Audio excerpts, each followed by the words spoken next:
সভ্যতার শুরু কিন্তু আর্ট দিয়ে হয়েছে। মানে মানুষ যখন শিকারী ছিল সেই সময় থেকে কিন্তু আর্ট করা শুরু করেছে। সো আর্ট করা শুরু করেছে মানে শিকার তো তার প্রয়োজনের তাগিদে সে শিকার করছে, কিন্তু তার যে মাইন্ড আছে সেটা চিন্তা করে এবং সে যেটা দেখছে সেটা গিয়ে গুহাতে সেই 50, 60, 70 হাজার বছর আগে গুহাতে তারা আঁকত।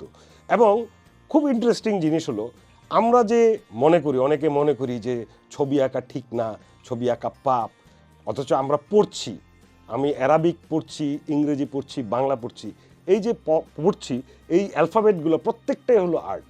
কীরকম আপনাকে উদাহরণ দিই, আরবিতে আলিফ, এটার অরিজিন কোথায়? এটা প্রথম অ্যালফাবেট হয়েছে খ্রিস্টপূর্ব 1850 দশক, মানে এখন থেকে 3500 বছর আগে বা 4000 বছর আগে।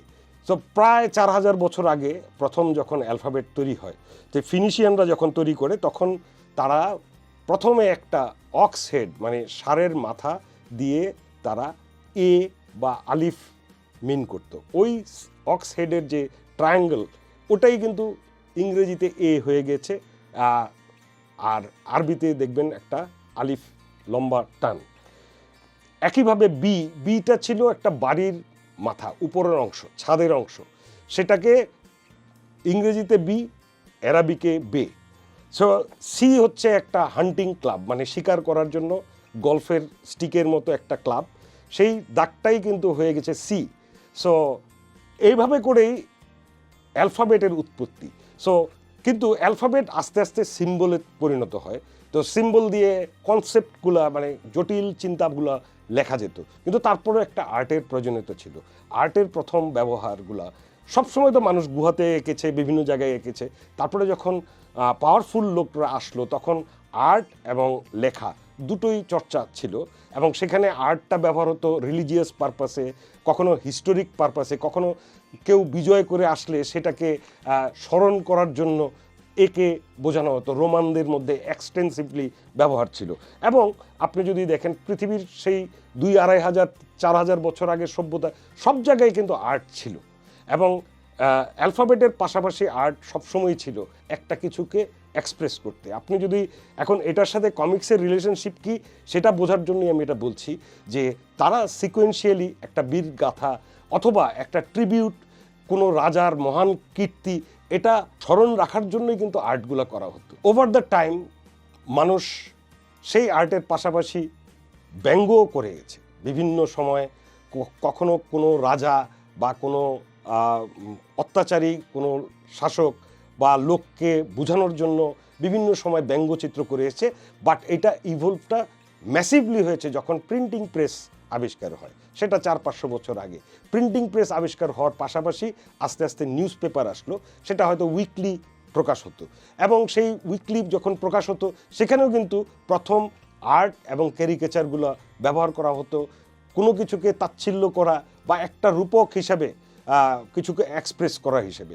সো সেখানে টেক্সটও আছে, আর্টও আছে। 1726 সালে প্রথম উইলিয়াম হগার্থ একটা স্যাটারিক্যাল ড্রয়িং ব্যবহার করে বলে রেকর্ড আছে, হয়তো এর আগেও করে থাকতে পারে। আর বিরাটভাবে কার্টুনের উত্থান হয় 1841 সাল থেকে। তখন ব্রিটিশ একটা স্যাটারিক্যাল ম্যাগাজিন পাঞ্চ, যেটা এখনও আছে, সেটা প্রথম প্রকাশিত হতে থাকে, এবং এই কার্টুন শব্দটা পপুলারাইজ করার পেছনে পাঞ্চের একটা বিশাল রোল ছিল। এই উপমহাদেশে প্রথম কমিক্স আঁকেন সুকুমার রায়ের বোন শুক্লতা রাও। সে সেই সন্দেশ পত্রিকা, আপনারা যদি সন্দেশ পত্রিকার নাম জেনে থাকেন, সেটা 1921 সালে প্রথম একটা স্ট্রিপ কার্টুন ব্যবহার করেন, এবং এটাই রেকর্ডেড উপমহাদেশে প্রথম কমিক স্ট্রিপ। এছাড়া এর আগে অবশ্যই বিভিন্ন রকম রম্য কার্টুন এসেছে অন্যান্য জায়গায় ইন্ডিয়ার, but that is the beginning. এবং আপনারা নিজেরা সুকুমার রায়ের বিভিন্ন ক্যারিকেচার দেখেছেন, তার কার্টুন দেখেছেন, তারও স্ট্রিপ কার্টুন ছিল, এবং আবল তাবল তো আমাদের সবার চাইল্ডহুডের গ্রোয়িং আপের একটা বিরাট পার্ট। সো সেই ট্রেডিশন রক্ষা করে পরবর্তীতে সত্যজিৎ রায়ও গল্প এবং আর্ট আপনারা জানেন খুবই বিখ্যাত। এবং বেঙ্গলে একটা 50-60 দশকের মধ্যে এসে একটা বিশাল কমিক্সের এক্সপ্লোশন হয়, এবং সেটা হলো নারায়ণ দেবনাথের হাত ধরে। এবং নারায়ণ দেবনাথের আপনারা অনেক কমিক্স দেখেছেন, হাদা ভোদা, বাটুল দি গ্রেট, নন্টে ফন্টে অনেক কিছু। সে এটা তৈরি হয়েছে সেই সময় প্রচুর রিডিংয়ের হ্যাবিট ছিল ওয়েস্ট বেঙ্গলে, প্রচণ্ড রিডিংয়ের হ্যাবিট। একটা সন্দেশ তো ছিলই, সন্দেশের পাশাপাশি শুকতারা নামে একটা চিলড্রেন্স ম্যাগাজিন ছিল। পরবর্তীতে আনন্দমেলা প্রকাশ শুরু হয়, সেখানে টিনটিন আসে। সো হিউজ ইম্প্যাক্ট, এবং এই ওয়েভটা কিন্তু শুধুমাত্র পশ্চিমবঙ্গে থাকেনি, পশ্চিমবঙ্গ থেকে বাংলাদেশেও এসেছিল বা পূর্ব পাকিস্তানেও আসছে। এবং অমর চিত্রকথা আপনারা জানেন, সিরিয়াল কমিক্স, প্রচুর ট্রান্সলেটেড কমিক্স থাকতো, যেটা আমেরিকান কমিক্সগুলোকে বাংলায় ট্রান্সলেট করে, বেতাল। সো এগুলো আমাদের ছোটোকালের গ্রোয়িং আপের ফডার ছিল। এভাবে করেই এই উপমহাদেশে কার্টুন ক্যারিকেচারের হাত ধরে কমিক্স আসে।